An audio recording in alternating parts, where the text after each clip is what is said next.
Mary resolutely entered the office of the trading company and immediately went to the head of the HR department, Mrs. Roberts, a woman in her 50s who explained to her all the working conditions. She said that Mary was hired and sent her to the office administrator. Darcy turned out to be a nice girl who immediately put the new manager in the office way of things. She also warned Mary about two employees, Emily and Nancy, who often put a spoke in the wheels of newcomers. The next morning, Mary arrived at work early and earned Mrs. Roberts' approving glance. The girl turned on the computer and immediately set to work. However, less than an hour later, two elegantly dressed women approached her.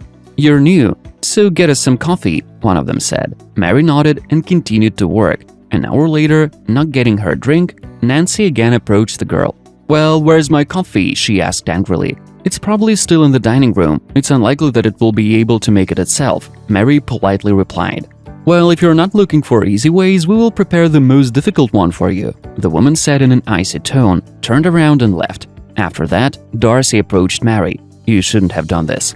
Now they will turn your life into a living hell," she said. "Emily's aunt is the chief accountant, so she thinks she can do anything, and Nancy thinks she can charm our boss. It's okay, let's see who will win," Mary answered with confidence.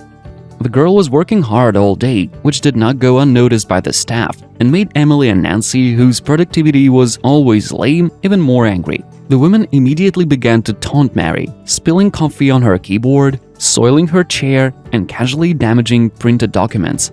However, Mary soon got used to it and did not pay attention. She had been with the company for a month and had made friends with Darcy and Mrs. Roberts. All the other staff was waiting for Nancy and Emily to force the new employee to quit. However, Mary knew much more than it might seem. The fact was that she was the wife of the owner of the company.